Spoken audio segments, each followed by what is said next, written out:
नबी का लब पर जो जिक्र है वे मिसाल आया कमाल आया। नबी का लब पर जो जिक्र है वे मिसाल आया कमाल आया।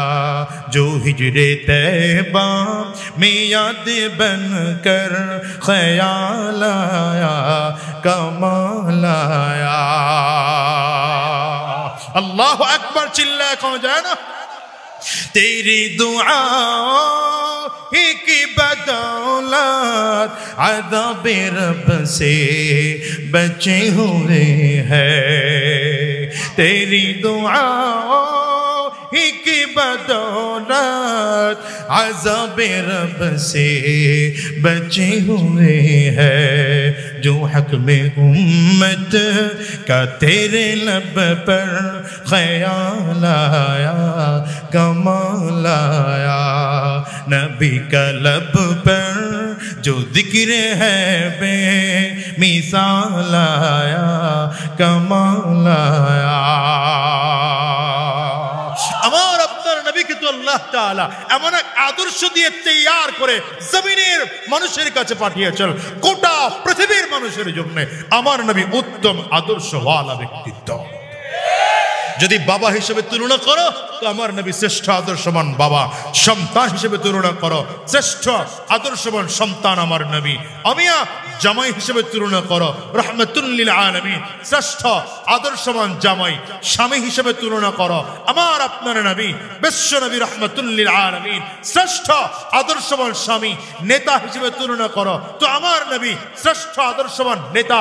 রাজনৈতিক ব্যক্তিত্ব হিসেবে যদি আমার নবীকে আপনি তুলনা করেন তো রাহমাতুল লিল আলামিন গোটা পৃথিবীর মানুষের জন্য শ্রেষ্ঠ আদর্শিক রাজনৈতিক ব্যক্তিত্ব। আমার নবীকে যদি আপনি গোটা মানুষের মধ্যে তুলনা করেন প্রেসিডেন্ট হিসাবে, তবে আমি বলবো গোটা পৃথিবীর মানুষের জন্য গভর্নমেন্ট অফ মদিনার প্রেসিডেন্ট হিসাবে আমার নবী শ্রেষ্ঠ নবী, শ্রেষ্ঠ আদর্শবান প্রেসিডেন্ট। চিল্লা কও ঠিক। वो मेरा नबी मेरा नबी मेरा नबी है। वो मेरा नबी मेरा नबी मेरा नबी है। जोरे वो मेरा नबी मेरा नबी मेरा नबी है। वो मेरा नबी मेरा नबी मेरा नबी है। वो जिसके लिए महफिल कौनैन सजी है, फिरदौस बड़ी जिसके वसीले से बनी है। কষ্ট হয়, অসুবিধা হয়, চলবে কিছুক্ষণ। वो हाशिमी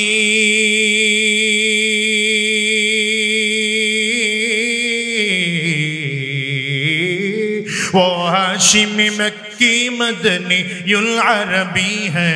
वो मेरा नबी मेरा नबी मेरा नबी है।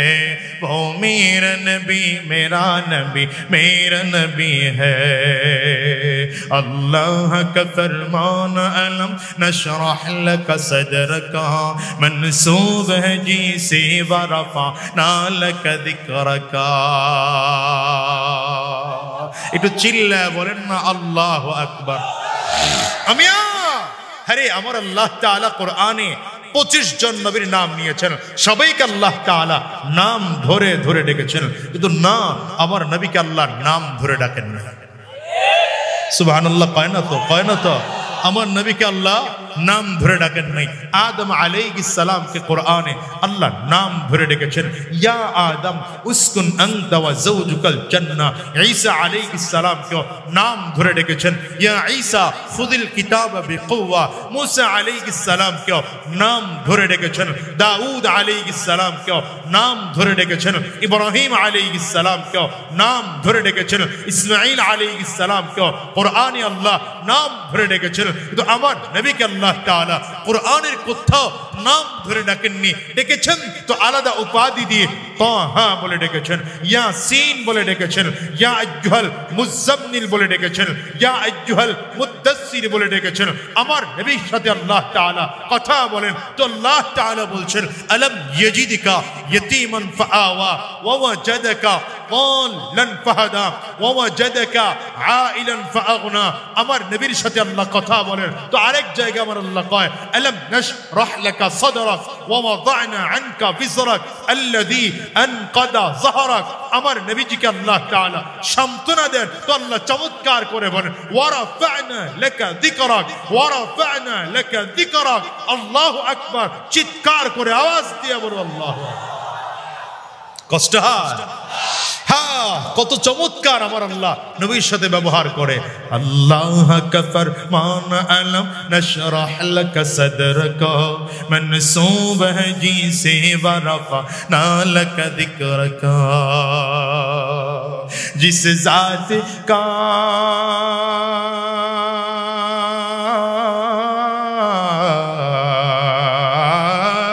जिस जात का कुरान में भी जिक्र जली है, वो मेरा नबी मेरा नबी मेरा नबी है। वो मेरा नबी मेरा नबी मेरा नबी है। बोलें ना, वो मेरा नबी मेरा नबी मेरा नबी है। वो मेरा नबी मेरा नबी मेरा नबी है। वो मेरा नबी है। जुन्ने আজকের এই মাহফিল থেকে ওয়াদা করে বিদায় হব, আমরা নবীজির আদর্শ মেনে চলবো। দুনিয়ার কারো আদর্শের দরকার নেই, নেতাও মানার দরকার নেই। নেতা মানো তো আমার নবীকে মানো। কাকে কাকে আয় বলে না তো কারে? আমার নবীকে। ঠিক আছে তো? তোমার নেতা আমার নেতা, সবাই বলে না তোমার নেতা আমার নেতা। আমরা সবাই রাসূল সেনা। ফেরেশতারা আল্লাহ পাকের কাছে প্রশ্ন করেছেন, আল্লাহ এমন জাতি বানাবেন কেন যেই জাতি দুনিয়ায় গিয়া ফিতনা করবে, ফাসাদ করবে, ঝামেলা করবে? ফেরেশতাদের এই প্রশ্ন ছিল জানার জন্য। এজন্য আল্লাহ তাআলার নৈকট্য অর্জন করেছেন। কিন্তু ইবলিস বলেছিল, আল্লাহ যাকে মাটি দিয়ে বানিয়েছেন সেই মাটি দিয়ে বানানো আদমকে সাজদা করব কেন?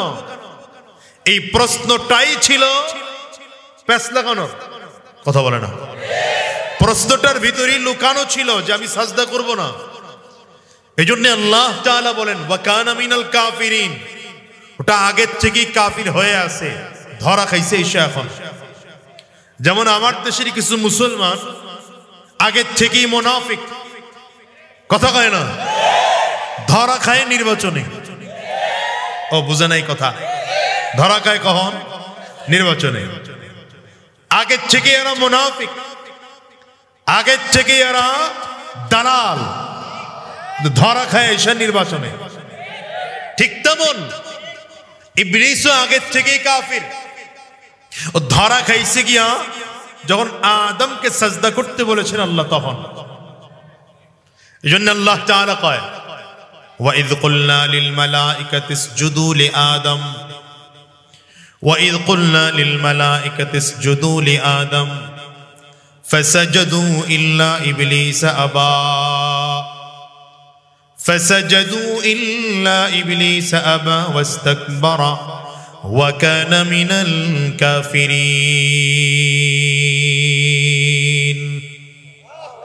আল্লাহ তাআলা গোটা ফেরেশতাদেরকে আদেশ করলেন, ফেরেশতারা আদমকে সিজদা করো। কাকে? আদম আলাইহিস সালামকে সিজদা করা কার আদেশ ছিল? আঙ্গুলটা উঁচা করে চিল্লায় জোরে। আল্লাহর আদেশ ছিল। কার আদেশ ছিল? সবাই উঁচা করতে পারেন নাই। ডান হাতের আঙ্গুলটা উঁচা করেন। শাহাদাত। আদেশটা কার ছিল? আল্লাহর আদেশ মেনে সব ফেরেশতারা সিজদা করেছে। কিন্তু ইবলিস আল্লাহ পাকের আদেশ অমান্য করে আল্লাহর কাছে গিয়ে যুক্তি দাঁড় করিয়েছেন, খালাকতানি মিন নার ওয়া খালাকতাহু মিন তিন। আয় আল্লাহ, আমাকে বানিয়েছেন আগুন দিয়ে, আদমকে বানিয়েছেন মাটি দিয়া। আমি আগুনের তৈরি শ্রেষ্ঠ, মাটির তৈরি আদম আমার চেয়ে শ্রেষ্ঠ না।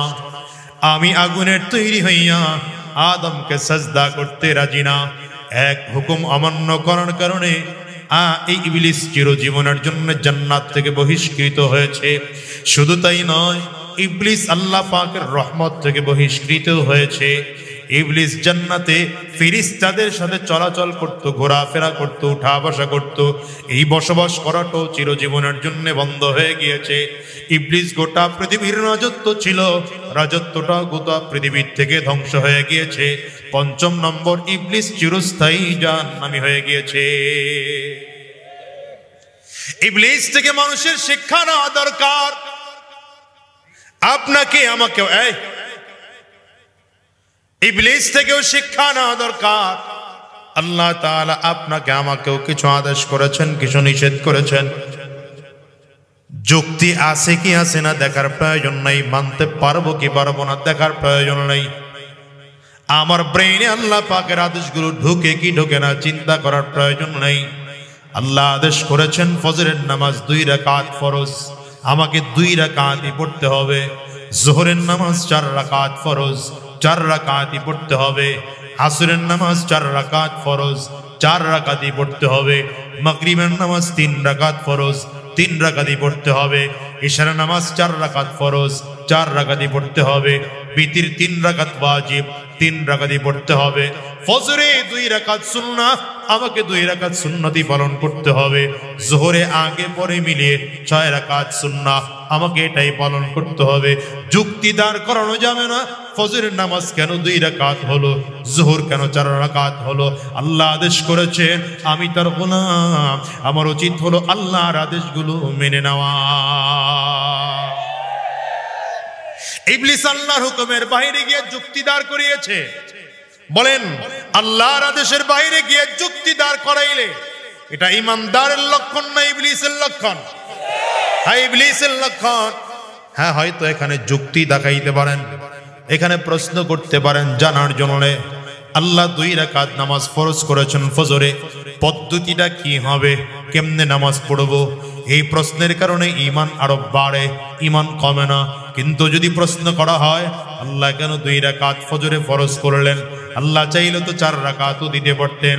এই প্রশ্ন করলে ঈমানের ক্ষতি হয়, উপকার মোটেও হয় না। ইবলিসের প্রশ্ন ছিল আল্লাহকে, আল্লাহর হুকুমকে বৃদ্ধাঙ্গুলে দেখানো।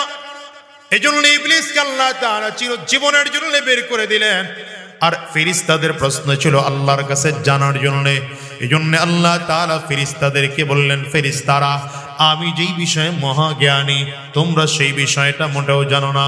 এবার ফেরেশতারা আল্লাহ পাকের সামনে দাঁড়িয়ে বলেন, আয় আল্লাহ, আপনার হুকুমের বাইরে গিয়ে আমরা প্রশ্ন করে ফেলেছি, আমরা বড় অন্যায় করে ফেলেছি, আমরা বড় ভুল করে ফেলেছি। আল্লাহ, আপনি যদি আমাদেরকে আদেশ করেন, আমরা এই অন্যায় থেকে পরিত্রাণ পেতে চাই, আমরা তওবা করতে চাই। কেমন করে তওবা করব? আয় আল্লাহ, আপনি যদি আমাদেরকে অনুমতি দেন, বাইতুল মামুর তাওয়াফ করে করে করে করে আপনার কাছে কান্নাকাটি করে ক্ষমা চাইব। বাইতুল মামুরটা কোথায়? এখন যেখানে বাইতুল্লাহ, কাবা এখন যেখানে, কোথায় কাবা? আরে কথা কয় না তো এরা। কাবা কই? এই মক্কায় কাবা।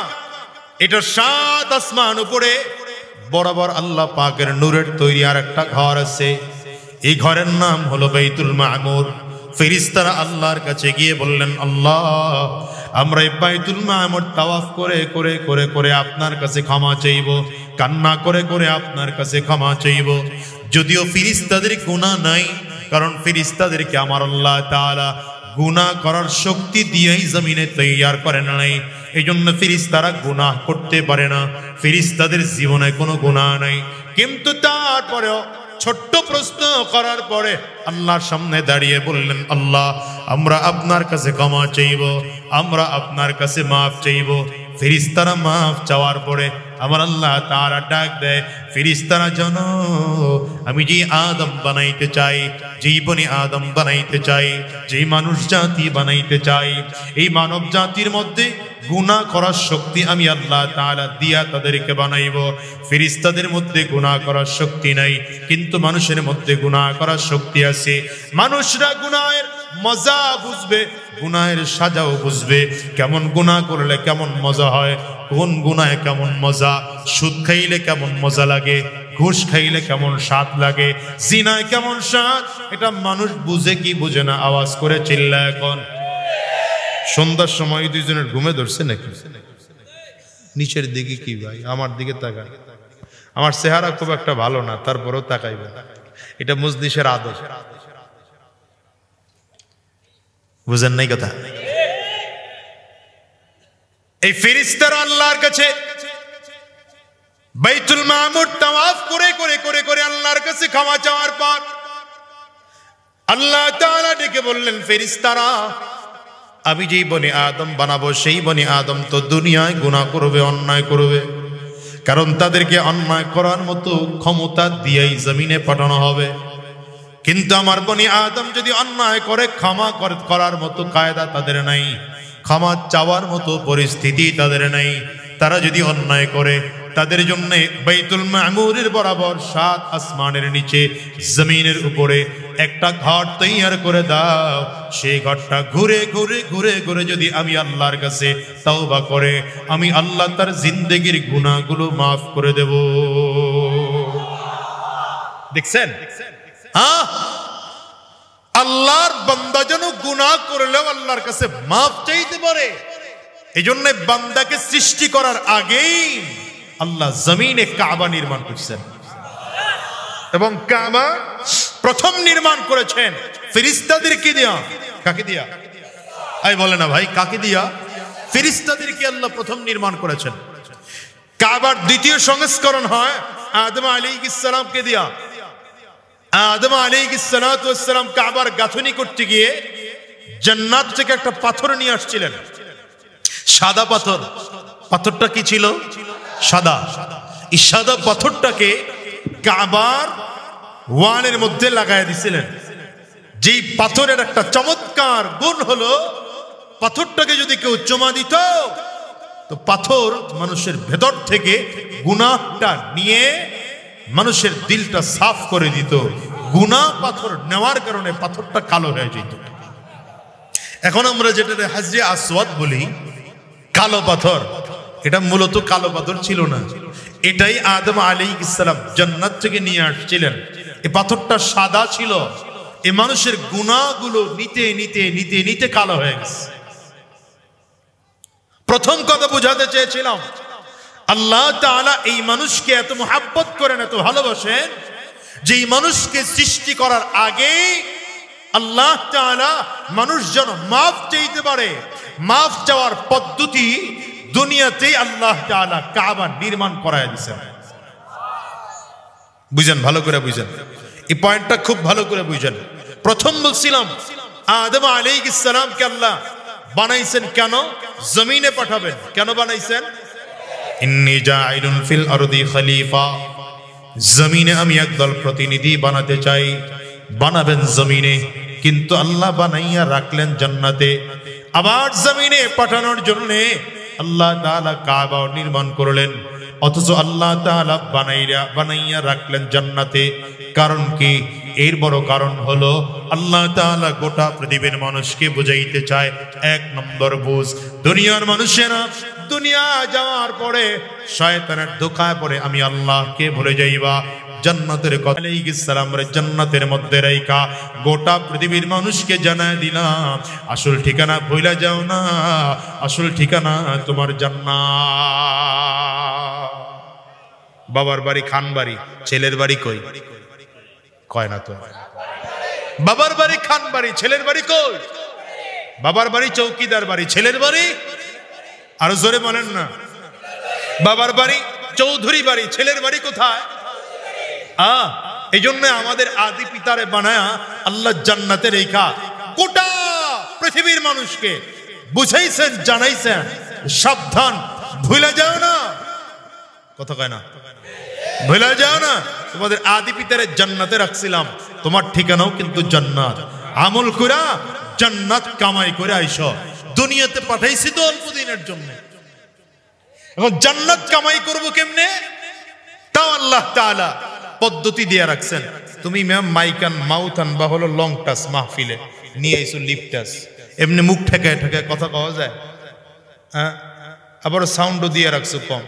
এই সব সময় মাহফিলে মনে রাখবা, মাইক দিবা আলাদা, হরেন দিবা, এগুলো সাংস্কৃতিক অনুষ্ঠানে চলে, মাহফিলে চলে।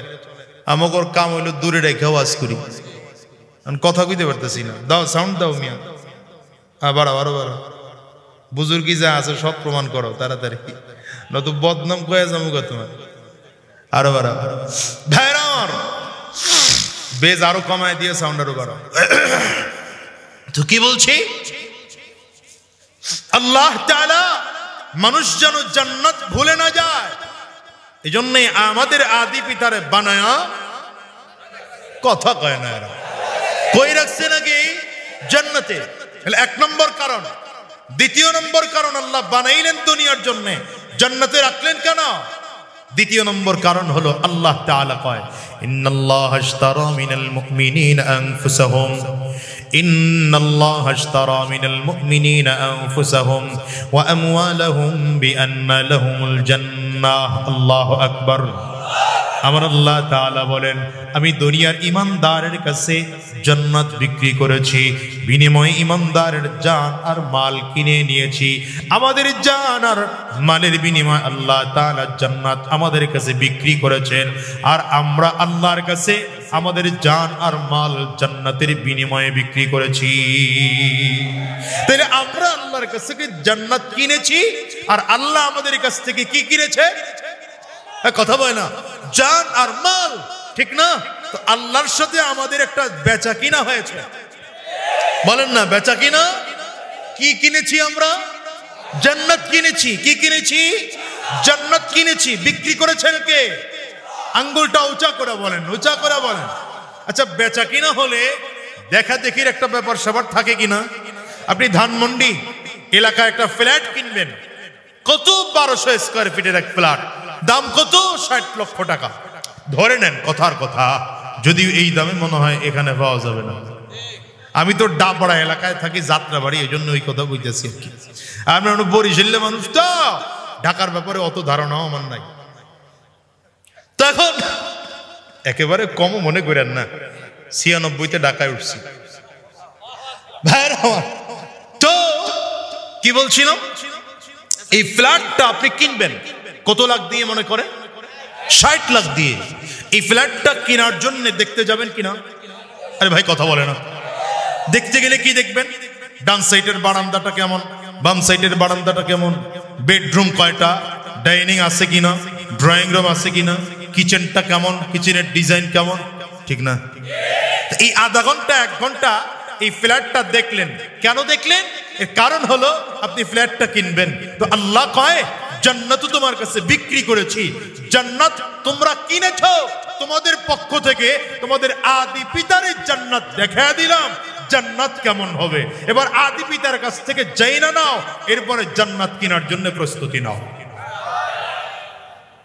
প্রশ্ন করবেন, হুজুর আল্লাহ তো সবার কাছে বিক্রি করেছেন, একজনরে দেখাইলেন কেন?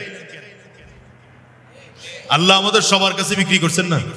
সবার কাছেই তো বিক্রি করছেন, তো একজনরে দেখাবেন কেন? আল্লাহ একজনরে না দেখাইছেন, 2 জনরে। সবাইরে দেখান নাই কেন? সবাইরে দেখায় না এই জন্য, সবার ব্রেইন তো এক না। আপনারাও দেখবেন, সব ধানমন্ডির সোসাইটি মিলে 100 জন একত্রিত হয়েছে, কি করবে? কক্সবাজার ঘুরতে যাবে। তো 2টা বাস রিজার্ভ করতে হবে। আপনারা কি করলেন? এই সোসাইটির মধ্য থেকে 2 জনরে সিলেক্ট করলেন, যারা এই বাসের ব্যাপারে ভালো অভিজ্ঞতা রাখে, ভাড়া টাড়ার ব্যাপারে ভালো জানে। আপনারা বললেন, ভাই আমাদের তো এত সময় নেই, আপনারা 2 জন গিয়া 2টা বাস রিজার্ভ করেন। আপনারা যেই 2টা রিজার্ভ করবেন, আপনারা দেখে পছন্দ করলে আমাদেরও পছন্দ। বলেন কি বলেন না? কেন? ওই 2 জনের বিচক্ষণতা বেশি। তো ঠিক আপনি আমাকেও যদি আল্লাহ তাআলা জান্নাত দেখান নাই, কিন্তু জান্নাত দেখিয়েছেন 2 জনকে। একজন আমাদের আদি পিতা আদম নবিয়্যিনা আলাইহিস সালাতু ওয়াস সালামকে, দ্বিতীয় নম্বর মুহাম্মদুর রাসূলুল্লাহ, চিৎকার করে জোরে সাল্লাল্লাহু আলাইহি ওয়াসাল্লামকে। এই 2 জন মানুষদের মধ্যে সবচেয়ে বেশি বিচক্ষণ, সবচেয়ে বেশি বুদ্ধিমান, সবচেয়ে বেশি সিদ্ধান্তের ব্যাপারে সঠিক সিদ্ধান্ত গ্রহণ করে। এই জন্য আল্লাহ তাআলা আর কাউরে না দেখায়া এই 2 জনরে দেখাইছেন। এই 2 জন এসে জান্নাতের বর্ণনা দিয়েছেন। এখন এই জান্নাতের বর্ণনা শুনে আমরা জান্নাত গ্রহণ করতে পারি কি পারি না? এই দুইজন মিথ্যা কথা বলে? বলেন না, বলে বলে বলে। আবার জান্নাত দেখায়া 3 নম্বর আল্লাহ তাআলা উত্তর দিয়েছেন, কারণ আল্লাহ জানেন জমিনে এমন একটা জাতি তৈয়ার হবে যারা মানুষকে দেখলে বলবে অন্ধবিশ্বাস। আমাদের একদল বলে না অন্ধবিশ্বাসী। আমরা কি অন্ধবিশ্বাসী? হ্যাঁ, কথা কয় না তো। আমরা অন্ধবিশ্বাসী? আমরা অন্ধবিশ্বাসী না, আমরা দেখে বিশ্বাসী। কি কথা কন না কেন? যদি বলেন অন্ধবিশ্বাসী তাহলে বলবো আপনারা অন্ধবিশ্বাসী কেন? আমেরিকা দেখছেন, এখানে কয়জন আছেন? কয়জন দেখছেন? আমেরিকা গিয়ে দেখছেন এমন কে আছেন? হাত তোলেন তো দেখি। একজনও নাই। অথচ আমেরিকা আছে, বিশ্বাস করেন কিনা? হ্যাঁ, চায়না গিয়েছেন, এখানে কয়জন আছেন? খুঁজলে পাওয়া যাবে না। টোটাল ধানমন্ডির মধ্যে হয়তো 50 জন পাওয়া যাবে, অথচ বিশ্বাস করে কিনা? আরে ভাই কথা বলে না তো। হ্যাঁ, বিশ্বাস করে না। কেন বিশ্বাস করে? একজনের উপরে সই না তো তুমি 20 জনের কথা শুনে যদি বিশ্বাস করতে পারো আমেরিকা আছে, অমুক একটা দেশ আছে, আমার আদম আলাইহিস সালাম যিনি জীবনে মিথ্যা কথা বলেন না, যার জিন্দেগিতে কোনো গুনাহ নাই, গোটা পৃথিবীর মানুষ যদি এক কথা বলেন, আমার নবী মুহাম্মদুর রাসূলুল্লাহ যদি ভিন্ন কথা বলেন, আমার নবীর কথা 100% সত্য, 100% সত্য। আমার নবী ঘোষণা দিয়েছেন জান্নাত আছে, আমরা বিশ্বাস করি অবশ্যই জান্নাত আছে, সুতরাং আমরা জান্নাতের জন্য পাগল। এখন আল্লাহ তাআলা বলেন জান্নাত পাওয়ার জন্য শর্ত কয়টা? বলে না, বলে না কয়টা? ইন্নাল্লাযীনা আমানু ওয়া আমিলুস সালিহাত লাহুম জান্নাতু তাজরি মিন তাহতিহাল আনহার যালিকাল ফাওজুল কাবীর।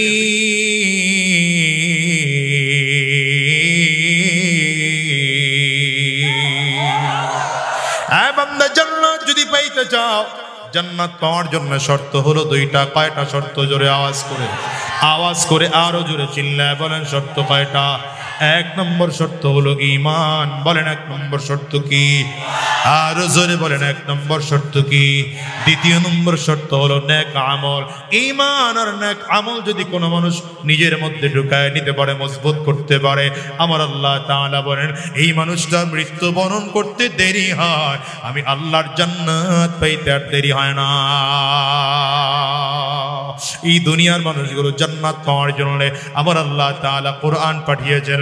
শুধু কোরআন পাঠিয়েছেন এখানেই শেষ নয়, কোরআনের সাথে সাথে কোরআনের শিক্ষক আপনার আমার নবী শ্রেষ্ঠ নবী মুহাম্মদুর রাসূলুল্লাহ সাল্লাল্লাহু আলাইহি ওয়াসাল্লামকেও জমিনে পাঠিয়েছেন। আমার নবীর কাছ থেকে আদর্শ গ্রহণ করো, আমার নবীর কাছ থেকে আদর্শ গ্রহণ করো। কোরআন তো পাঠিয়েছি, আল্লাহ বলেন কোরআন তো থিওরিক্যাল, কিন্তু আমার নবীকে পাঠাইলাম, নবী হলেন প্র্যাকটিক্যাল। আমি এই জন্য বলি আল্লাহ তাআলা গোটা জাতির কাছে 2টা কোরআন দিয়েছেন। এক কোরআন হলো থিওরিক্যাল কোরআন, যেটা আপনার আমার কাছে প্রিন্টেড অবস্থায় এসেছে, আর এক কোরআন হলো প্র্যাকটিক্যাল কোরআন। নবী মুহাম্মদুর রাসূলুল্লাহ চিৎকার করে বলেন সাল্লাল্লাহু আলাইহি ওয়াসাল্লাম, আল্লাহু আকবার, চিল্লায়ে জোরে বলো। नबी का लब पर जो जिक्र है वे मिसाल आया कमाल आया। नबी का लब पर जो जिक्र है वे मिसाल आया कमाल आया। जो हिजरे तैबा में याद बन कर ख्याल आया कमाल आया। अल्लाह अकबर, चिल्ला कौन जाए ना। तेरी दुआ की बदौलत अज़ाब रब से बचे हुए हैं। तेरी दुआ की बदौलत अज़ाब रब से बचे हुए हैं। जो हक में उम्मत का तेरे लब पर ख्याल आया कमाल आया। नबी का लब पर जो जिक्र है बे मिसाल आया कमाल आया। আমার আপনার নবীকে তো আল্লাহ তাআলা এমন এক আদর্শ দিয়ে তৈয়ার করে জমিনের মানুষের কাছে পাঠিয়েছেন, গোটা পৃথিবীর মানুষের জন্য আমার নবী উত্তম আদর্শওয়ালা ব্যক্তিত্ব। যদি বাবা হিসেবে তুলনা করো তো আমার নবী শ্রেষ্ঠ আদর্শবান বাবা, সন্তান হিসেবে তুলনা করো শ্রেষ্ঠ আদর্শবান সন্তান আমার নবী। আমিয়া জামাই হিসেবে তুলনা করো রাহমাতুল লিল আলামিন, শ্রেষ্ঠ আদর্শবান জামাই। স্বামী হিসেবে তুলনা করো আমার আপনার নবী বিশ্ব নবী রাহমাতুল লিল আলামিন, শ্রেষ্ঠ আদর্শবান স্বামী। নেতা হিসেবে তুলনা করো তো আমার নবী শ্রেষ্ঠ আদর্শবান নেতা।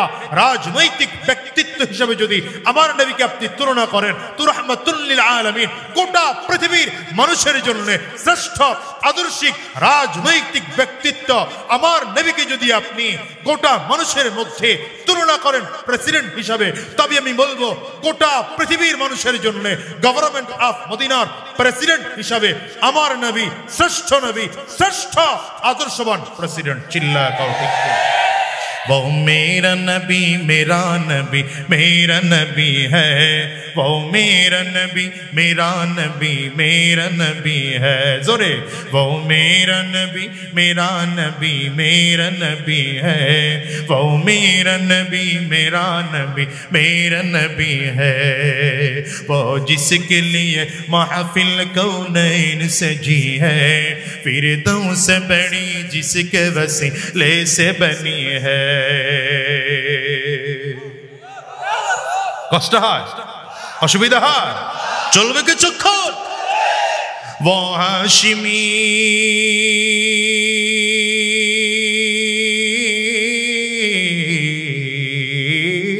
वो हाशिमी मक्की मदनी युल अरबी है, वो मेरा नबी मेरा नबी मेरा नबी है, वो मेरा नबी मेरा नबी मेरा नबी है। अल्लाह का फरमान अलम नशरह लक सदरका, मंसूब है जी से वरफा नालक दिक्रका। একটু চিল্লা বলেন না আল্লাহু আকবার। আমিয়া আরে আমার আল্লাহ তাআলা কোরআনে 25 জন নবীর নাম নিয়েছেন, সবাইকে আল্লাহ তাআলা নাম ধরে ধরে ডেকেছেন, কিন্তু না আমার নবীকে আল্লাহ নাম ধরে ডাকেন না। সুবহানাল্লাহ কয় না তো, কয় না তো? আমার নবীকে আল্লাহ নাম ধরে ডাকেন নাই। আদম আলাইহিস সালাম কে কোরআনে আল্লাহ নাম ধরে ডেকেছেন, ইয়া আদম উসকুন আনতা ওয়া যাওজুকাল জান্নাহ। ঈসা আলাইহিস সালাম কে নাম ধরে ডেকেছেন, ইয়া ঈসা খুযিল কিতাবা বিকুওয়া। মুসা আলাইহিস সালাম কে নাম ধরে ডেকেছেন, দাউদ আলাইহিস সালাম কে নাম ধরে ডেকেছেন, ইব্রাহিম আলাইহিস সালাম কে নাম ধরে ডেকেছেন, ইসমাঈল আলাইহিস সালাম কে কোরআনে আল্লাহ নাম ধরে ডেকেছেন, কিন্তু আমার নবীকে আল্লাহ তাআলা কোরআনের কোথাও নাম ধরে ডাকেননি। ডেকেছেন তো আলাদা উপাধি দিয়ে, তাহা বলে ডেকেছেন, ইয়াসিন বলে ডেকেছেন, ইয়া আইয়ুহাল মুযাম্মিল বলে ডেকেছেন, ইয়া আইয়ুহাল মুদ্দাসসির বলে ডেকেছেন। আমার নবীর সাথে আল্লাহ তাআলা কথা বলেন তো আল্লাহ তাআলা বলছেন, আলম ইয়াজিদকা ইয়াতীমান ফাআওয়া ওয়া ওয়াজাদাকা ضالا فهدى ووجدك عائلا فأغنى। আমার নবীর সাথে আল্লাহ কথা বলেন তো আরেক জায়গায় আমার আল্লাহ কয়, আলম নাশরাহ লাকা সাদরাক ওয়া ওয়াদা'না আনকা বিজরাক আল্লাযী আনকাদা যাহরাক। আমার নবীজিকে আল্লাহ তাআলা সান্তনা দেন তো আল্লাহ চমৎকার করে বলেন, ওয়া রাফা'না লাকা যিকরাক ওয়া রাফা'না লাকা যিকরাক। আল্লাহু আকবার, চিৎকার করে আওয়াজ দিয়ে বলো আল্লাহু আকবার। কষ্ট হয়? হ্যাঁ, কত চমৎকার আমার আল্লাহ নবীর সাথে ব্যবহার করে। আল্লাহ কা ফরমান আলম নশরাহ লাকা সদরকা, মনসুব है जी से वरफा नालक जिक्रका। जिस जात का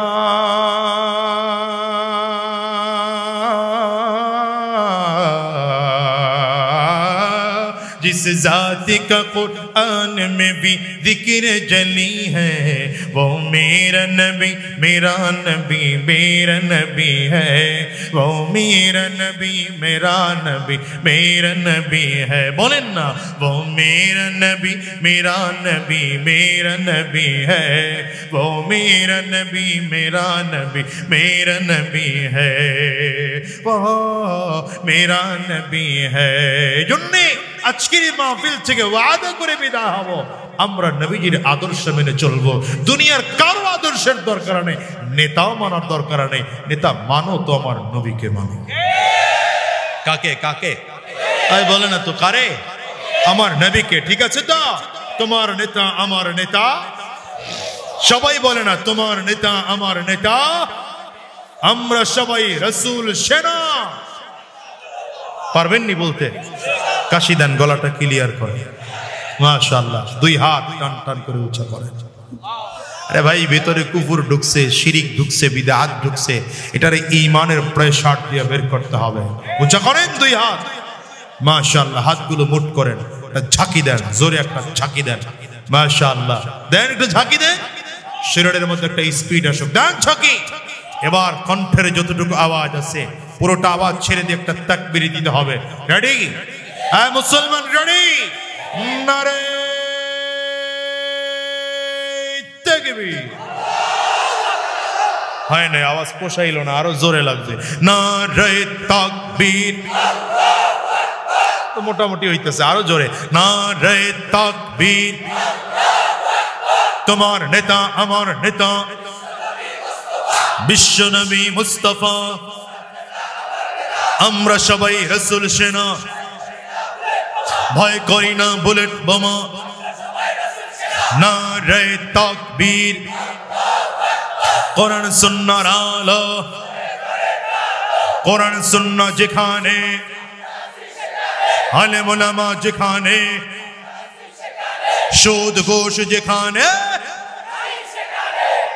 মাশাআল্লাহ ঠিক আছে তো মানে থাকবে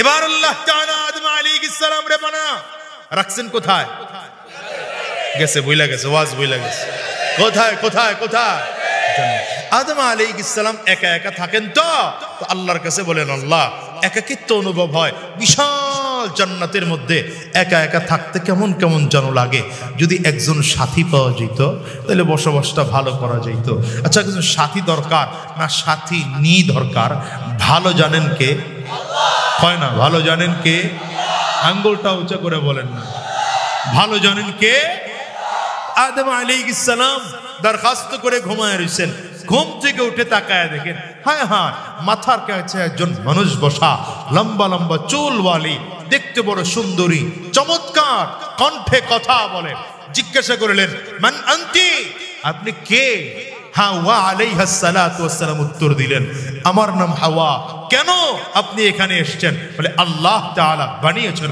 আপনার সাথে থাকার জন্য এখন আল্লাহ তাআলা কয় ইয়া আদম উসকুন আনতা ওয়া যাওজুকাল জান্নাহ ইয়া আদম উসকুন আনতা ওয়া যাওজুকাল জান্নাহ ওয়া কুলা মিনহা রাগাদান হাইথু শি'তুমা ওয়া লা তাকরাবা হাযিহিশ শাজারা ওয়া লা তাকরাবা হাযিহিশ শাজারা ফাতাকুনা মিনাজ জালিমিন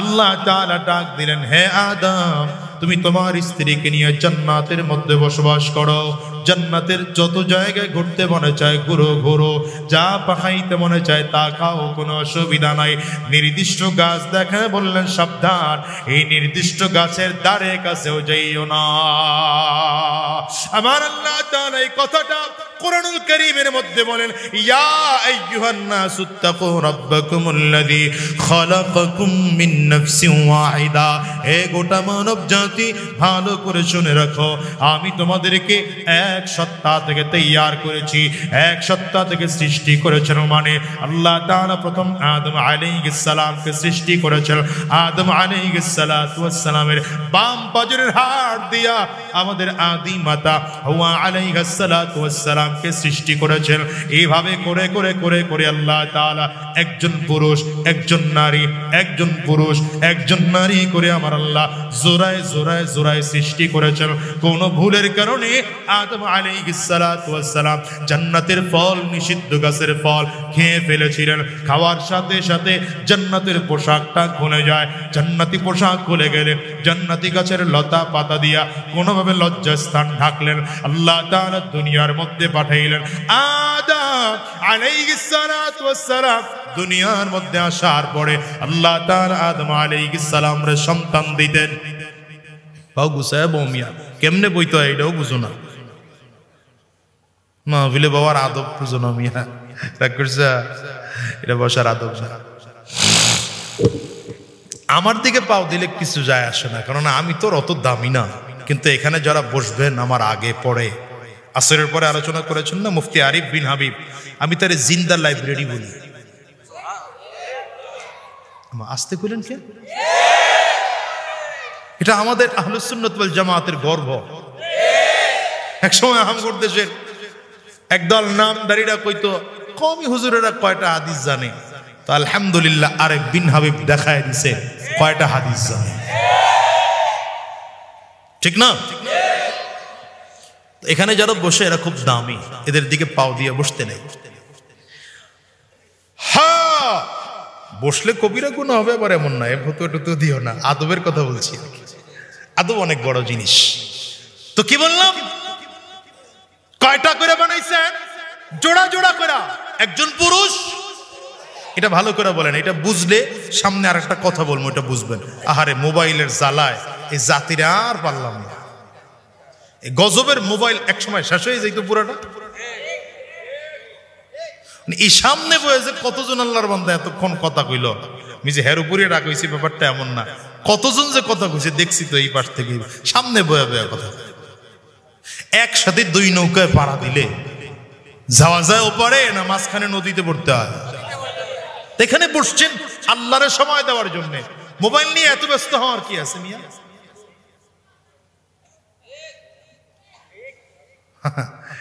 কেমনে বুঝাই আপনার করে, কি দিয়ে বুঝাই, বুঝানোর সাধ্য নাই আমাদের কাছে। এই মানব জাতিকে আল্লাহ দুই শ্রেণী করে সৃষ্টি করেছেন, একজন পুরুষ, বলে না এটা, একজন পুরুষ একজন নারী, একজন পুরুষ একজন নারী। ভালো করে বুঝেন, পুরুষ একজন নারী। ঠিক আদম আলাইহিস সালামকে জমিনে যখন পাঠাইলেন তখনও জোড়ায় জোড়ায় সন্তান হইতো আদম আলাইহিস সালামের, একজন ছেলে একজন মেয়ে। আবার দ্বিতীয় ঘরেও আবার দ্বিতীয়বার যখন সন্তান হতো তখনও একজন ছেলে একজন মেয়ে। ওই এক জোড়ার ছেলের সাথে আরেক জোড়ার মেয়ের বিয়ে দেওয়া হতো। এভাবে করে করে ধীরে ধীরে আদম সন্তান বৃদ্ধি হয়েছে। কিন্তু আল্লাহ তাআলা গোটা পৃথিবীতে মানুষ বানিয়েছেন দুই শ্রেণীর। কয় শ্রেণীর? এক শ্রেণীর নাম কি? কয় না, দেখছেন? ও আজ বুঝবো না এরা। এক শ্রেণীর নাম কি? দ্বিতীয় শ্রেণীর নাম মহিলা, ঠিক না? নারী আর পুরুষ, এই দুই শ্রেণী করে তৈরি করেছেন। প্রশ্ন করতে পারেন, হুজুর আমাদের দেশে তো এই দুই শ্রেণী ছাড়া আরেক শ্রেণী আছে। সমাজের মানুষ যাদেরকে থার্ড জেন্ডার হিসাবে চিনে, হিজড়া। মনে রাখবেন, হিজড়া আলাদা কোনো গোষ্ঠী নয়, ইসলামেও আলাদা কোনো গোষ্ঠী না, আমাদের বাংলাদেশের সাংবিধানিক ভাবেও হিজড়া আলাদা কোনো গোষ্ঠী না। আমরা যারা হিজড়াদেরকে থার্ড জেন্ডার বলি, এটাতে তাদেরকে অপমান করা হয়। বলে কেন? থার্ড জেন্ডার বলে আমরা চিনি কাদেরকে? না, এরা মূলত থার্ড জেন্ডার নয়। যদি তাদেরকে থার্ড জেন্ডার বলেন তাহলে ফার্স্ট জেন্ডার কাদেরকে বলবেন? এই শিক্ষিত যুবক ভাইরা উত্তর দাও আমাকে। ফার্স্ট জেন্ডার কারা? বলতে হবে পুরুষ, কথা কয় না। সেকেন্ড জেন্ডার কারা? নারী। তো পুরুষ আর নারীর মধ্যে বৈষম্য তো তুমিই তৈরি করলা, কথা কয় না? হ্যাঁ, ইসলাম দিয়েছেন ন্যায্য অধিকার। আবার আমার দেশের সরকার সহ আমার দেশের কিছু মানুষ কয় ন্যায্য অধিকার দিলেও হবে না, সমান অধিকার লাগবে। তো তুমি যদি সমান অধিকার দাও, হিজড়াদেরকে থার্ড জেন্ডার বললে, পুরুষরে ফার্স্ট জেন্ডার বানাইলাম, মহিলাদেরকে সেকেন্ড জেন্ডার বানাইলা, বৈষম্য তো এখানেই শুরু করলা। ইসলাম কি বলে? ইসলাম বলে হিজড়া আলাদা কোনো জেন্ডার নয়, হিজড়াদের মধ্যেও দুই গ্রুপ। কয় গ্রুপ? কিছু হিজড়া আছে যাদের শারীরিক আকৃতিটা অধিকাংশ পুরুষের মতো, অধিকাংশ 60%, 65%, 70%, 80%, 90%। এটা যদি পুরুষের মতো হয়, সেই হিজড়ার হুকুম হলো সে পুরুষের মতোই ইসলাম পালন করবে, পুরুষের মতোই ধর্ম পালন করবে, পুরুষের মতোই জীবন যাপন পালন করবে, পুরুষের মতোই সমাজে চলবে। আবার কিছু হিজড়া আছে যাদের শারীরিক আকৃতি অধিকাংশ নারীর মতো, অধিকাংশ নারীর মতো। যেই হিজড়া অধিকাংশ শারীরিক আকৃতি নারীর মতো, সে নারীর মতোই জীবন যাপন করবে, নারীর মতোই শরীয়ত মানবে, নারীর মতো ইসলাম পালন করবে, নারীর মতো ওইভাবে পর্দা করে চলবে। কথা কয় না? তাহলে হিজড়ারা আলাদা কোনো গোষ্ঠী না, হিজড়াও মানুষ, আপনার আমার মতো মানুষ। সুতরাং ফার্স্ট জেন্ডার, সেকেন্ড জেন্ডার, তাদেরকে থার্ড জেন্ডার বলে এটা তাদেরকে অপমান করা হয়। এটা ইসলামের কথা বললাম আর কি। আমাদের দেশের আইন অনুযায়ীও আপনি একজনের সাথে কথা বলতেছেন, মাঝখানে এসে আরেক বন্ধু কথা বলা শুরু করলো, তো হঠাৎ করে আপনি যদি বন্ধুর ওখানে তুই একটু পরে কথা বলতো, তুই তৃতীয় পক্ষ বললে লোকটা একটু লজ্জাবোধ করে কিনা? কেন ও তৃতীয় পক্ষ বানায় দিলেন কেন রে? ও তো একজন মানুষ, ঠিক না? হিজড়া সেও মানুষ, আপনিও মানুষ, আমিও মানুষ, আপনার আমার বাবাও একজন মানুষ, আপনার আমার মাও একজন মানুষ, ঠিক কিনা? মানে বরঞ্চ ইসলাম তো নারীদেরকে অধিকার বেশি দিয়েছে। এখন যদি ফার্স্ট জেনারেশন, ফার্স্ট কি বলে জেন্ডার বলে পুরুষকে আগে আগায় দেন, মহিলাদেরকে বৈষম্য তো আপনি করলেন। সমান অধিকারও নাই, ন্যায্য অধিকারও নাই। এ হলো, এটা বুঝছেন তো হিজড়া?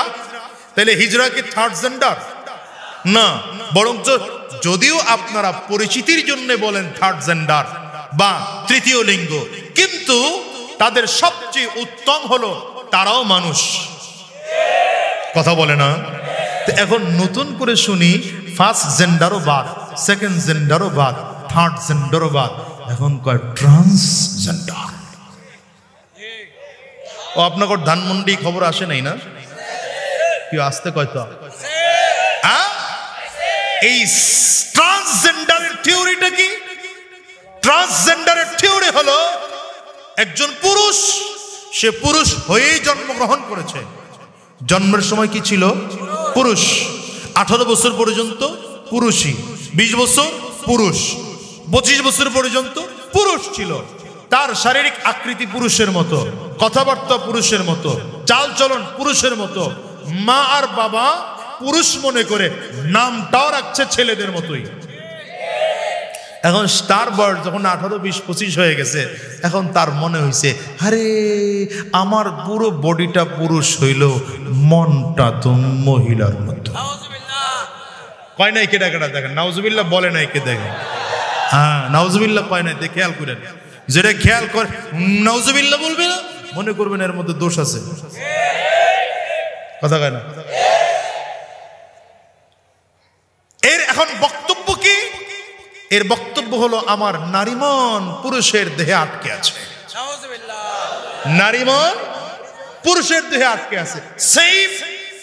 সেম কথা একজন মহিলারও। আবার একজন মহিলা, সে জন্মের সময় মহিলাই ছিল, জন্মের সময় কি ছিল? নারীই ছিল, মহিলাই ছিল। বাবা আর মা তাকে মেয়ে মনে করে, নামটাও মেয়ে হিসাবেই রেখেছে।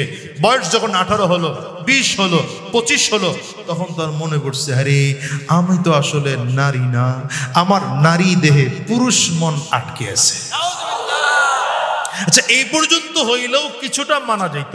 কারণ এই পর্যন্ত যদি হয়, এটা হতে পারে, এটা ডাক্তারদের মতামত হচ্ছে, আমি ডাক্তারদের কথা বলছি, ডাক্তারদের মতামত হচ্ছে কোন পুরুষের এমন অবস্থা থাকতে পারে যে পুরুষের প্রতি তার কোনো আগ্রহই নেই, তার ভিতরে পুরুষ কোনো ফিল হয় না, কোনো মহিলাদেরকে দেখলে তার কোনো ফিল অনুভব হয় না। এটা যদি মনে হয় তাহলে এটা তার একটা রোগ, এই রোগের চিকিৎসা করানো দরকার, এই জন্য চিকিৎসাও আছে। কিন্তু বড় ভয়ঙ্কর বিষয় হলো, এই লোকটার কথা হচ্ছে এখন, যেহেতু আমার নারী মনটা পুরুষের দেহে আটকা পড়ে আছে, সুতরাং আমাকে এখন যেভাবেই হোক নারী সাজতে হবে। কি সাজতে হবে? নারী। তো নারী সাজতে হইলে কি করবে? দাড়ি কি আর কোনোদিন লুকায় রাখা যায়? মোচ কি কোনোদিন লুকায় রাখা যায়? দাড়িও আছে, মোচও আছে, তো কি করব?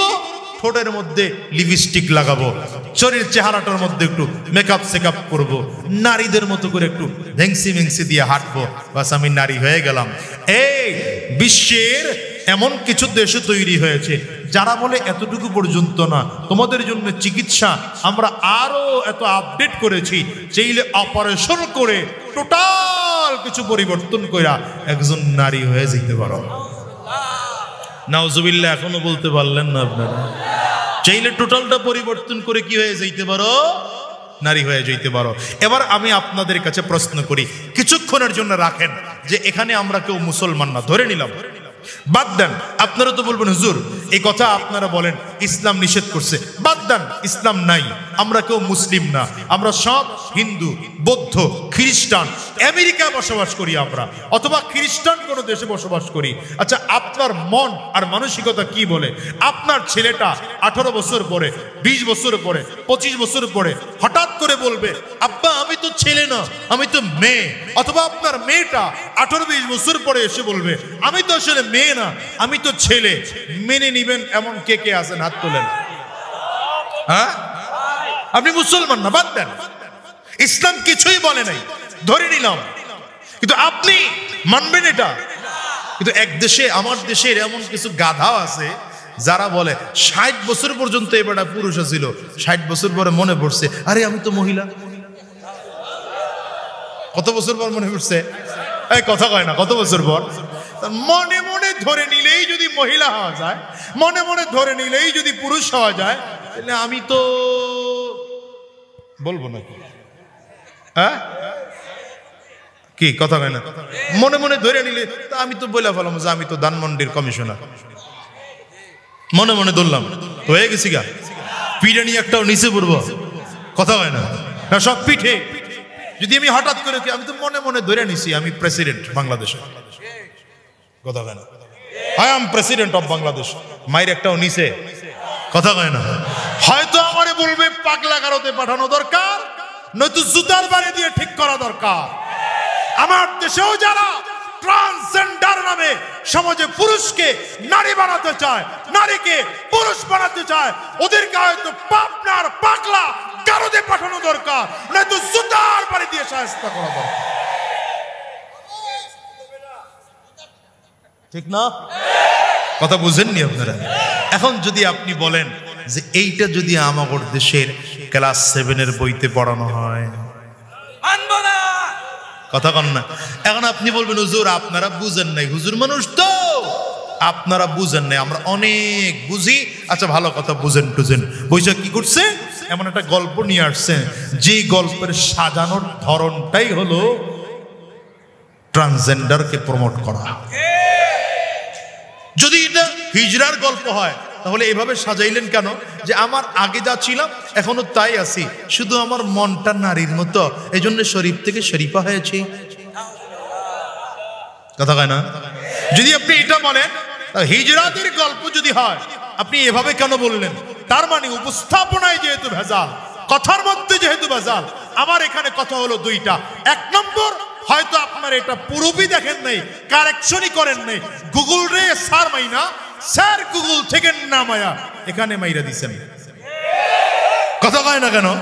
বাংলাদেশের পাঠ্যপুস্তকে মন করা কেউ নামায়া ছাপায়া দেয়, এটা শাস্তিযোগ্য অপরাধ, কথা বলে না কেন?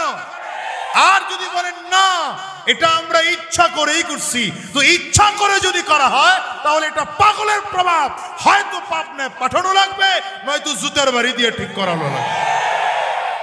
আর বাকিটা আপনাদের ইচ্ছা, আমি কিছু বলবো না। আমি কিন্তু জুতার বাড়ির কথা কইনি, আপনারাই কইছেন, কি কথা কন না কেন? আমি এইবার আপনাদেরকে সহজ বলি, ভালো করে বলেন। এখন তো এটা হলো আমাদের দেশের অবস্থা, কিন্তু এখন এইটা যদি আমার দেশের কোনো কোম্পানি প্রমোট করে, যেমন আমার দেশের একটা বিশাল বড় এনজিও কোম্পানি আছে, বেবাক, কি ব্রাক না, আচ্ছা আমি তো এটা বেবাক কই আর কি। বেবাক কেন কই জানেন? পটুয়াখালী গিয়েছিলাম, এক মুরব্বী, ওনার দাঁত নাই, এসে আমারে হুজুর লেখাপড়া করতে আছি, জীবনের শেষ বয়সে দোয়া করবেন। তা আমি কইলাম কি দোয়া করব? বেবাক স্কুলে পড়ি, বেবাক। আমি তো আর বুঝি নেই যে হঠাৎ করে বেবাক স্কুল এটা কোনটার নাম। তো আমাকে আশপাশ থেকে একজন বলে হুজুর বেবাক না, ব্রাক স্কুল। উনি তো দাঁত পড়ে গেছে, এই জন্য উচ্চারণ করতে পারে না। এরা যখন আমার দেশের এগুলো প্রমোট করতে চায়, সুতরাং আমাদেরকেও বলা উচিত, হয়তো প্রমোট বন্ধ করবা, জাতির কাছে তওবা করবা, হাত জোড়ে করে ক্ষমা চাইবা, নয়তো গোটা জাতি তোমাদেরকে জাতীয়ভাবে বয়কট করবে ইনশাআল্লাহ। ঠিক আছে? বিকাশের লেনদেন আজকের থেকে বন্ধ, দেখি কারা কারা পারবেন। আমি ঘোষণা দিয়েছি আমার বিকাশ অ্যাকাউন্ট বন্ধ, লেনদেনও বন্ধ, আপনারাও পারবেন? বলে না পারবেন? ইসলামের বিরুদ্ধে যারা চক্রান্ত করবে, মনুষ্যত্বকে যারা জবাই করবে, আমরা ওদেরকে বাংলায় রাখতে চাই না, বিদায় করে দিতে চাই। কোনো দলাদলি নেই তো ভাই, এখানে রাজনীতির গন্ধ শুনে কোনো লাভ নাই। এখানে কোনো রাজনীতির গন্ধ না, এটা মনুষ্যত্বের কথা। কি কথা বলেন না কেন? দলকে কি করেন সেটা আলাদা বিষয়। আমার একটা পছন্দ হয় দল, সেটা করতেই পারি, আপনার পছন্দ হয় দল, করতেই পারেন। তো মানুষ তো আপনি, কথা বলে না কেন? মানুষ হিসাবে এটা মেনে নেওয়া যায় না কোনোদিন। এটা বললাম আমি কেন, এখানে সীমাবদ্ধ রাখবেন এই জন্যে না, এটা এখন থেকে অন্তরের মধ্যে গেথে চিরজীবনের জন্য প্রতিবাদে নেমে যাবেন ইনশাআল্লাহ। কি কথা কয় না কেন? অন্যান্য দেশে আইন হয়ে গেছে, মূলত এটা প্রমোট হচ্ছে সমকামীদের কাজ এটা। বাংলাদেশে এখনো তারা বৈধতা পায় নাই, বৈধতা পাওয়ার জন্য চক্রান্ত করছে। আমরাও বলতে চাই, বাংলাদেশে সমকামী নামের এই জানোয়ারদেরকে প্রতিষ্ঠিত হতে দেওয়া যাবে না। ঠিক আছে? ইয়া আইয়ুহান নাসু তাকু রাব্বাকুমুল্লাযী খালাকাকুম মিন নাফসিন ওয়াহিদা ওয়া খালাকা মিনহা যাওজাহা ওয়া বাসসা মিনহুমা রিজালান কাসীরান ওয়া নিসা। এজন্য রব্বে কারীম বলেন, দুনিয়ার মানুষ, আমি আল্লাহ তাআলা তোমাদেরকে এক সত্তা থেকে সৃষ্টি করেছি। এক সত্তা থেকে সৃষ্টি করে একজনকে পুরুষ বানিয়েছি, একজনকে নারী বানিয়েছি। আমাদের আদি পিতা আদম আলা নবিয়িনা আলাইহিস সালাতু ওয়াস সালামকে বানাইয়া আল্লাহ তাআলা প্রথম কোথায় রেখেছিলেন? আরেকবার আওয়াজ করে বলেন। জান্নাতে রাখছিলেন। বলেন কোথায় রেখেছিলেন? কেন জান্নাতের মধ্যে রেখেছেন? দুনিয়ার এত জায়গা বাদ দিয়া আল্লাহ তাআলা কেন জান্নাতের মধ্যে রাখলেন? জান্নাতে রাখার এক নম্বর কারণ বলেছিলাম, এক নম্বর কারণ হলো এই জাতি যেন ভুলে না যায়, এই জাতি যেন ভুলে না যায় আমার আসল বাড়ি দুনিয়া নয়, আসল বাড়ি কোথায়? একটু আওয়াজ দিয়ে জবান খুলে মন থেকে বলো, আসল বাড়ি কই? আরো জোরে বলেন, আসল বাড়ি কোথায়?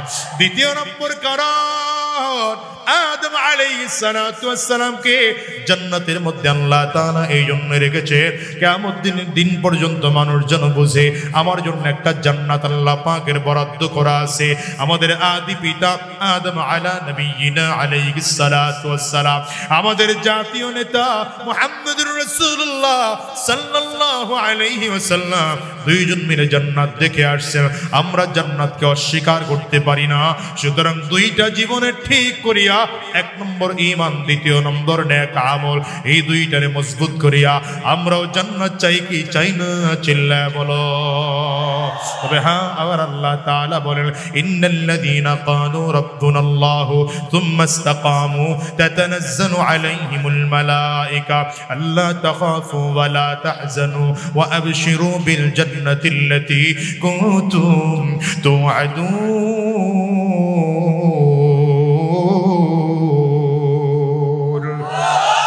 আবার আল্লাহ তাআলা বলেন, কোন মানুষ যদি দুইটা গুণ অর্জন করতে পারে, এক নম্বর গুণ ঈমান, ঈমানের অপর নাম হচ্ছে রব বলে আল্লাহ তাআলাকে স্বীকার করা। দ্বিতীয় নম্বর হলো নেক আমল। নেক আমল মানে কি? পারিবারিক জীবন থেকে আরম্ভ করে রাষ্ট্রীয় জীবন, সিরতে সুরতে, লিবাসে পোশাকে, আচার ব্যবহার, কথাবার্তা, লেনদেন, সব জায়গায় একটা কথা মনে রাখা লাগবে, আমার আপনার রবকে। চিল্লায় বলো, আওয়াজ করে চিল্লায় বলো, তোমার আমার রবকে। আরো জোরে চিল্লায়, রবকে। আল্লাহ আমার রব, এই রবই আমার সব। বলেন না, আল্লাহ আমার রব, এই রবই আমার সব। দাম দামে তন মনে তারি অনুভব। আল্লাহ আমার রব, এই রবই আমার সব। রব্বে কারীম আল্লাহ তাআলাকে রব বলে স্বীকার করলেই শেষ হবে না রে মুসলমান, বরঞ্চ আল্লাহ তাআলাকে যে রব বলে স্বীকার করেছি, এই কথাটার উপরে অটল আর অবিচল থাকা লাগবে। বাধা আসুক কোনো সমস্যা নাই, বিপদ আসুক কোনো অসুবিধা নাই, মারামারি কাটাকাটি যা কিছু আসুক না কেন সমস্যা নাই। পাহাড় সম বাধা আসতে পারে, আমরা আল্লাহকে রব বলে স্বীকার করেছি, জীবন চলে যাবে, ঈমান ছাড়তে রাজি না। ফিরআউনের এক দাসী ছিল, দাসী ফিরআউনের নাম তার মাশিতা। এই মা সীতা গোপনে গোপনে আমার আল্লাহকে রব মেনে ফেলেছে, পয়গম্বর মুসা আলাইহিস সালাতু ওয়াস সালামকে নবী মেনে নিয়েছে। হঠাৎ করে এই ধরা পড়ে গেল ফেরাউনের কাছে। ফেরাউন ডাক দেয়, রে মা সীতা, আমাকে কি রব বলে তুই মানো না? মা সীতা ডেকে বলেন, না না, আপনার রব বলে মানি না। কেন মানো না রে মা সীতা? মা সীতা ডেকে বলে, ফেরাউন রব হওয়ার জন্য যেই যেই যোগ্যতার দরকার আমি খুঁজে খুঁজে দেখি, একটা যোগ্যতাও আপনার মধ্যে নাই। ফেরাউন বলে, কিসের অভাব? মা সীতা ডেকে বলে, অভাব দেখে দেখি আপনার দাবি অনুযায়ী আসমান জমিন গ্রহ নক্ষত্র চন্দ্র সূর্য গোটা পৃথিবী আপনি বানিয়েছেন। গোটা পৃথিবী যদি আপনি এত সুন্দর করে বানায় থাকেন, নিজের নাকটাই তো আপনি ভালো করে বানাইতে পারলেন না। তাফসীরের কিতাবের মধ্যে লেখে, ফেরাউনের নাক ছিল সাইজ সারা বেসাইজা, দেখতে ভালো দেখা যাইতো না।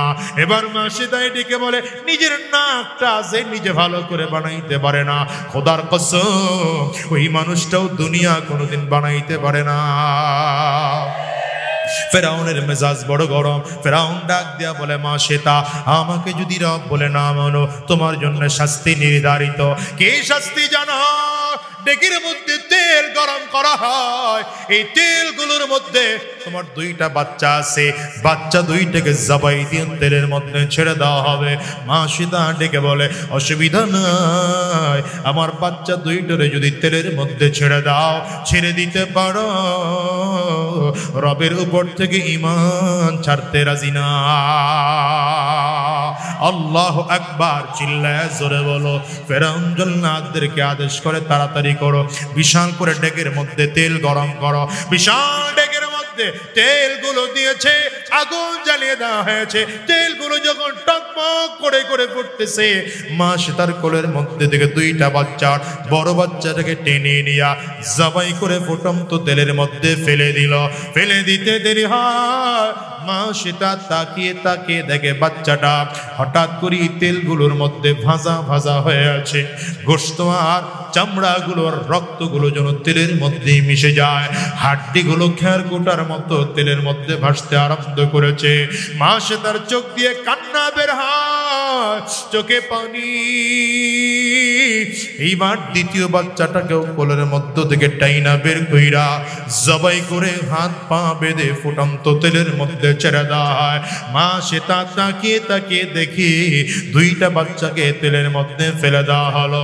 এত গরম তেলের মধ্যে বানানোর সাথে সাথে চামড়ার গোশত আর রক্তগুলো যেন তেলের মধ্যে মিশে যায়, হাড্ডিগুলো যেন খেয়ার কোটার মতো ভাসতে আরম্ভ করেছে। মা সীতা তো মায়ের মন সন্তানের জন্য কাঁদবে, এটাই স্বাভাবিক। চোখ দিয়ে টপ টপ পড়তে পানি পড়তে আরম্ভ হয়েছে। এর যুবক, আজকের এখানে যারা আছো তাদেরকেও বলে যায়, যাদের ঘরে মা আছে, যাদের ঘরে বাবা আছে, খোদার কসম করে বলে তোমার ঘরে একজন বড় আপন আছে। এমন আপন আর কেউ নয়, যত আপন হলেন মা আর বাবা। এই জন্যই বলি রে ভাই, দুনিয়ায় যত মানুষদেরকে দেখো সব স্বার্থপর, সব স্বার্থপর। নেতা তোমার ভালোবাসে, স্বার্থের জন্য ভালোবাসে।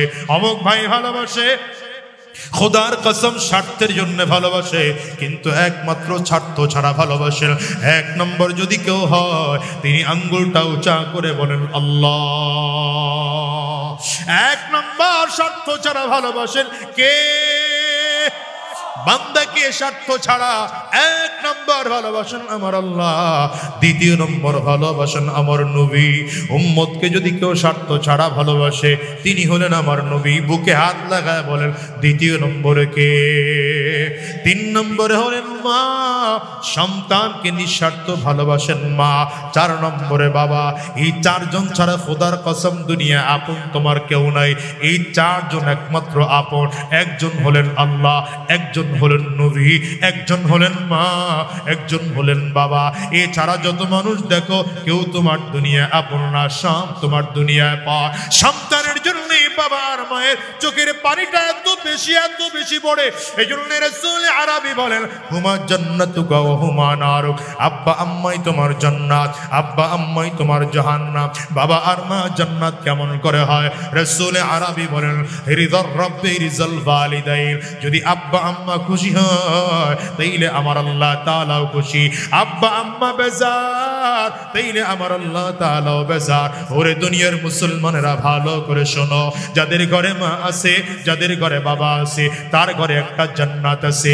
যাদের ঘরে মা বাবা নাই তাদের ঘরে জান্নাত নাই। এই জন্য আজকের এই মাহফিলটার দিকে হিসাব করে দেখো, কত মানুষ যেন আছে মা হারা, কত মানুষ যেন আছে বাবা হারা, কত মানুষ যেন এমন আছে যাদের ঘরে মা নাই, দরজার মধ্যে টোকা দিলে তাদের মা দরজা খুলবে না, দরজার মধ্যে টোকা দিলে বাবা তার দরজা খুলবে না। আমি আজাদিও তো একজন মা হারা সন্তান, আমিও বাসায় গিয়ে দরজার মধ্যে টোকা দিলে আমার মাও দরজা খুলবে না। আপনাদের এই মসজিদটার মধ্যে কার কার মা না একটু হাতটা উঁচা করে দেখা। ও বাজার, কার কার বাবা নাই আপনারাও হাত উঁচা করে একটু দেখা। হাতগুলো তুলে রাখেন, আমার যুবকগুলো তাকায় তাকায় দেখো মাহারা মানুষগুলোর চোখ দিয়ে পানি কেমনে বের হয়, বাবা হারা মানুষগুলোর চোখ দিয়ে পানি কেমনে বের হয়। আরে যুবক, এই মানুষগুলো হাত উঁচু করেছে, কেউ তো চোখের পানি ফালায় ফালায় কাঁদতে আরম্ভ করেছে। এদের কারো ঘরে মা না, কারো ঘরে আবার বাবা নাই, আবার এমন মানুষও খুঁজতে পাওয়া যাবে আব্বা আম্মা দুইজনের কেউ নাই। এখন মাসে দাও চোখের পানি ফেলে কান্না করে, কারণ সন্তানের জন্য মায়ের বড় মায়া হয়। হঠাৎ করে মাসে দা কানের মধ্যে আওয়াজ পায়, বাচ্চা দুইটা তেলের মধ্য থেকে জবাব দিচ্ছে, ইয়া উম্মা লা তাখাফ ইন্নাকি আলাল হক। ওগো মা, কান্না করো না, টেনশন করো না, ভয় পেও না, তুমি সত্যের উপরে আছো। যদি বিজয় হয় তোমাকে আল্লাহ তাআলা বিজয় দিবে। এইবার মাসে তার হাত পা বাঁধা হয়, ফিরআউন ডেকে বলে মাসিতা এখন তোমাকেও জবাই করে ফুটন্ত তেলের মধ্যে ছেড়ে দেব। মাসিতা বলে আমার বাচ্চা দুইটাকেও তেলের মধ্যে ছেড়েছ, আমারও তেলের মধ্যে ফেলাইয়া দিবা, তবে আমার একটা ছোট্ট আবদার তোমার রাখবানি। কি আবদার বলো? বলে আবদার হইল আমার বাচ্চাগুলোর তেলের মধ্যে ফেলানোর সাথে সাথে বাচ্চাগুলোর হাড্ডিগুলো খের কোটার মতো ভাসতে আরম্ভ করেছে, আমারও যখন তেলের মধ্যে ফেলে দিবা আমার চামড়া গোশতগুলো ভাজা ভাজা হয়ে যাবে, আমার হাড্ডিগুলো তেলের উপরে ভাসতে থাকবে। আমার আবদার হইল বাচ্চা দুইটার হাড্ডি আর আমার হাড্ডিগুলো একত্রিত কইরা একটা জায়গায় দাফন করবা, যেন কিয়ামতের ময়দানে রবের সামনে দুই বাচ্চার হাড্ডি নিয়ে যেন আমার আল্লাহর সামনে দাঁড়াইতে পারি। ফেরাউন আবদার রক্ষা করেছে, বুঝে নাই ব্যাপার কি, বুঝে না, কিন্তু আসল খেলা তো একটু পরে জমলো। ও মুসলমান, মাসেদার তার দুইটা বাচ্চাকে যখন ফুটন্ত তেলের মধ্যে জবাই করে ফেলে দিল, হাড্ডিগুলো একত্রিত করে একটা জায়গায় দাফন করেছে। বহু বছর পর, এই কথা তো ফেরাউনের যুগের ছিল, কিন্তু বহুত বছর পরে আমার আপনার নবী সাইয়্যিদুল আম্বিয়া, ইমামুল আম্বিয়া জনাবে মুহাম্মদুর রাসূলুল্লাহ সাল্লাল্লাহু আলাইহি ওয়াসাল্লাম মেরাজ যেদিন রওনা করলেন, বাইতুল মাকদিস থেকে সালাম ফিরাইয়া জিবরাইলকে ডাক দেয়, ও জিবরাইল, মনে হয় আমরা জান্নাতের কাছাকাছি চলে আসছি। জিবরাইল কয় না পয়গম্বর, এখনো অনেক দূরে আছি। নবী আমার বলে, তাইলে আমার নাকের মধ্যে এসে জান্নাতের ঘ্রাণ লাগতেছে, ঘ্রাণটা কিসের বলো? এবার জিবরিল আমিন কয় পয়গম্বর, এই ঘ্রাণটা কিসের আপনি জানেন নাকি? ওই যে ফেরাউন মাসেদা আর তার দুইটা বাচ্চাকে ফুটন্ত তেলের মধ্যে ফেলে দিয়েছিল, ওদের হাড্ডিগুলো একত্রিত কইরা যেই জায়গাটা দাফন করেছে আমার আল্লাহ তাআলা ওই জায়গাটাকে জান্নাতের বাগান বানায় দিছে। আমিয়া মুসলমান, এই জন্য অনুরোধ করে যাই, দুইটা আমল যদি তোমার আমার জীবনে ঠিক করা যায়, 1 নম্বর ঈমান, 2 নম্বর নেক আমল, মরতে দেরি হয়, আমার মালিকের জান্নাত পাইতে দেরি হবে না। আজকের এই মাহফিলটার থেকে ওয়াদা করে বের হও। বিশেষ করে কিছুক্ষণ পরে কুয়াকাটা হুজুরের বয়ান তোমরা শুনবা, চোখের পানি ফালাইয়া মালিকের কাছে চিরজীবনের জন্য তওবা করবা। আর শয়তানি রাস্তায় চলবো না, হারাম রাস্তায় কদম বাড়াবো না, 1 ওয়াক্ত নামাজ ছাড়বো না, আর মালিকের হুকুমের বাহিরে চলবো না, শয়তানি রাস্তায় আর চলবো না, সুদের ব্যবসা করবো না, ঘুষের ব্যবসা করবো না, মালিকের জান্নাতের পথে চলবো। কারা কারা তৈয়ার আছো? 2টা হাত উঁচা করে আমার আল্লাহরে দেখাও, আওয়াজ দিয়া চিল্লায়া ডাক দাও আল্লাহ, আরো জোরে আল্লাহ, জবান খুলে ডাক দাও আল্লাহ। ও দয়ার মালিক, সবাই মিলে আমরা ওয়াদা করলাম আর শয়তানি রাস্তায় চলবো না, হারাম রাস্তায় চলবো না, শয়তানি রাস্তায় কদম বাড়াবো না। আল্লাহ তুমি কবুল করে নাও, কবুল করে নাও, কবুল করে নাও। চিৎকার করে বলো আমিন, আরো জোরে আওয়াজ করে বলো আল্লাহুম্মা আমিন। হাতগুলো নামান আমার ভাইরা, যেহেতু রাত হয়ে গেছে, নামাজের সময় হয়ে গেছে কাছাকাছি, আমি আর লম্বা সময় নিতে চাচ্ছি না। আমি যে কথা বুঝাতে চেয়েছিলাম, আমার আল্লাহ তাআলা আপনাকে আমাকে জান্নাতি বানাইয়া পাঠাইছেন, ঠিক কিনা বলে? সুতরাং আমরা জান্নাতি হয়ে জমিন থেকে বিদায় নেব, রাজি তো ইনশাআল্লাহ? আর আমার ভাই, আমার অত্যন্ত মহাব্বতের মানুষ হযরত মাওলানা হুসাইন আহমদ সাহেব আপনাদের এই মাদ্রাসাটা করেছেন, এই মাদ্রাসার পক্ষে আছেন না ইনশাআল্লাহ? এই মাদ্রাসায় ছাত্র দিয়া সহযোগিতা করবেন, পরামর্শ দিয়ে সহযোগিতা করবেন। এই মাদ্রাসা যেন আপনাদের এই এলাকার দ্বীনের বড় মার্কাজ হয়। আল্লাহ কবুল করো, চিৎকার করে বলেন আমিন। আমার জন্য দোয়া চাই, আপনাদের জন্য দোয়া করি। আমার তৌফিক ইল্লা বিল্লাহ। আসসালামু আলাইকুম ওয়া রাহমাতুল্লাহি ওয়া বারাকাতুহু।